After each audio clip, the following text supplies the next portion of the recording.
Part 5: The Secrets Beneath the Capitol. The road widened into ruts of half-melted snow and red mud. Ahead, the dome of the Capitol rose through a pale spring mist, gleaming like a wounded star above a city still stitched together after war. For Eleanor, the sight was almost holy. For James, it was the beginning of danger. They crossed the long bridge at dawn, the Potomac rolling beneath them, swollen from the thaw. Columns of soldiers marched the opposite way, regiments disbanding, faces tired but alive. Washington smelled of sawdust and smoke, of new brick laid over ashes. At the checkpoint, a corporal eyed the travelers. "Purpose of visit?" "Delivery for the War Department," James said, flashing the badge he had carried since his surveying days. The guard squinted at the mud-stained letter case. "You came a long way for a bit of paper?" "You'd be surprised what a single letter can do," James replied. The guard waved them through. The City of Shadows. Inside Washington, celebration and sorrow collided on every corner. Freedmen sold newspapers announcing Union triumphant, while widows in black stood before shop windows filled with bunting and portraits of Lincoln. Carriages clattered past soldiers on crutches. The war was over, yet no one seemed free. They found lodging at Mrs. Haverly's boarding house on E Street, 2 blocks from the Capitol. The landlady, a sharp-eyed widow who'd lost 2 sons to Gettysburg, took one look at them and said, "You're not tourists. Trouble follows men with maps and women with secrets." That night, while Eleanor slept, James sat at the window staring at the letter seal in the lamplight. The wax bore the emblem of the Army Corps of Engineers crossed with an unfamiliar crest, a laurel encircling a broken chain. On the back, faint indentations, writing pressed through another page. He shaded a slip of paper with graphite until the hidden words appeared. "Deliver only to Colonel W. Stanton. Trust no intermediary." Stanton. The name rang through the city like thunder. Edwin M. Stanton, the Secretary of War, Lincoln's iron shadow. The meeting. The next morning, James and Eleanor walked to the War Department building, its granite facade crowded with clerks, messengers, and guards. The officer at the door laughed when James asked for an audience with Stanton. "No one sees the secretary without an appointment signed in blood." "I'm carrying something he's been waiting for since 1863. If I leave without delivering it, history will bleed. Instead." An hour later, they were led through corridors that smelled of ink and sweat. Inside the secretary's office, Edwin M. Stanton sat behind a desk piled with dispatches. His beard was streaked with gray, his eyes colder than the Potomac. "Mr. Rashford, Mrs. Whitfield, you've caused quite a stir." James placed the tin case on the desk. "This belonged to Captain Samuel Whitfield. He died at Liberty Hill." Stanton's expression flickered. "Whitfield, yes. A man who understood too much." He broke the seal. Inside lay not a single letter, but 3 pages bound with a ribbon. Samuel's handwriting, careful and urgent. Stanton read in silence while the clock ticked. At last he spoke. "Do you know what you've carried across half the country?" "No," Eleanor said. "Only that my husband died to protect it."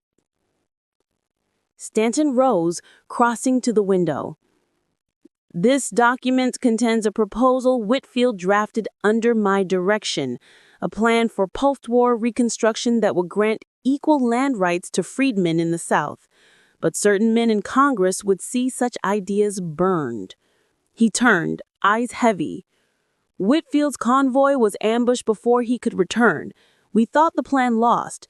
If this letter had fallen into the wrong hands, it could have sparked another war." Eleanor's breath caught. "Then why are men still trying to kill for it?" "Because," Stanton said, There are those who would rather bury justice than share a nation. The betrayal. As Stanton drafted a formal report, a clerk burst in, pale and trembling. "Sir, news from Ford's Theater. The president has been shot." The room froze. Stanton's chair scraped back violently. "What?" "It's confirmed, sir. A pistol shot to the head. They're bringing him to the Peterson house." The letter slipped from his hand onto the floor. James and Eleanor stared at each other, the horror settling in. Within minutes, the War Department was chaos. Messengers ran through the halls, bells rang, orders shouted. Stanton turned to them, voice like iron. "You will stay here. This building is under guard. If Lincoln dies, that paper becomes more dangerous than any bullet." He stormed out, leaving the door ajar.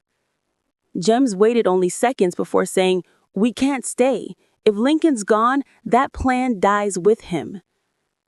Eleanor's face was white, but her voice steady. "Then we finish what Samuel started." The hidden archive. Using the confusion outside, they slipped through the lower corridors until they reached a locked stairwell marked Sub-Records Room. James forced it open with his surveyor's knife. Beneath the building stretched a warren of tunnels, stone, damp, lined with shelves of forgotten files. "Samuel wrote about this place," Eleanor whispered. "He said the War Department had a secret archive for maps, projects too controversial to see daylight." They lit a lantern and followed the tunnel until it opened into a small chamber. On one table lay blueprints of railways, river routes, and settlement plans. Among them, an envelope stamped "Confidential, Freedmen's Homestead Act." Inside was a larger map, Samuel's own hand, showing parcels of southern land designated for newly freed families, each marked with a federal surveyor's seal.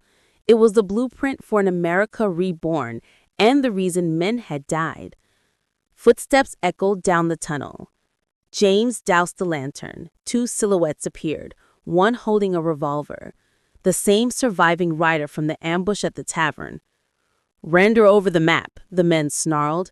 "You don't know who you're playing against." Eleanor stepped forward, her voice calm. "I know my husband died for this. That's enough." While the man's attention flickered, James swung a ledger into his arm. The gun fired once, sparking off the wall before James tackled him. The shot brought guards running. Within moments, the attacker was dragged away, shouting names that would soon fill headlines. Dawn over the Capitol. Hours later, word spread. Lincoln was dead. Bells tolled across the city, echoing through every street like a broken prayer. Stanton returned, his face gray. He took the map from James's hands, folded it, and said, "This will not die with him. I'll see to that." But Eleanor saw something else in his eyes. Fear, the kind of fear that buries truths for the sake of order. She knew then that the plan might never see light. That evening, as the sun set behind the dome, James and Eleanor stood on the steps of the Capitol.